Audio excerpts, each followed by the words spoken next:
ભરૂચ જિલ્લાના આમોદ જંબુસર પંથકમાં શુક્રવારની રાત્રે કમોસમી વરસાદ થતા ખેડૂતોના માથે ચિંતાની રેખાઓ ઉપસી આવી છે। ભરૂચ જિલ્લામાં એપ્રિલના પ્રારંભ સાથે ગરમીનો પારો ઊંચે જઈ રહ્યો છે। છેલ્લા એક સપ્તાહમાં 40 ડિગ્રીથી ઉપર રહેતા તાપમાન રહેવાને કારણે લોકો ગરમીથી ત્રાહિમામ પુકારી ઉઠ્યા હતા। ત્યારે અસહ્ય ગરમી વચ્ચે જિલ્લાના આમોદ અને જંબુસર પંથકમાં શુક્રવારે રાત્રિના સમયે વાતાવરણમાં પલટો આવ્યો હતો। ભારે પવનો ફૂંકાવા સાથે ગાજવીજથી કમોસમી વરસાદ વરસવાનો શરૂ થયો હતો। વરસાદને કારણે વાતાવરણમાં ઠંડક પ્રસરી ગઈ હતી, પરંતુ ખેડૂતોના લલાટ પર ચિંતાની લકીરો ઉપસી આવી હતી।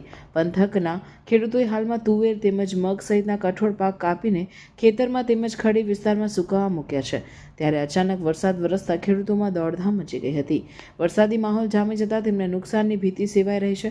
ભારે વરસાદ અને પવનને કારણે જંબુસર ડેપો પાસે એક વૃક્ષ પણ ધરાશાય થયું હતું, પણ સદનસીબે કોઈ જાનહાનિ થવા પામી ન હતી। તો કેટલાક વિસ્તારોમાં વીજ પુરવઠો પણ ખોરવાઈ ગયો હતો, પણ વીજ કર્મીઓએ તુરંત કવાયત હાથ ધરી વીજ પુરવઠો પુનઃસ્થાપિત કર્યો હતો, જેથી લોકોને રાહત થઈ હતી।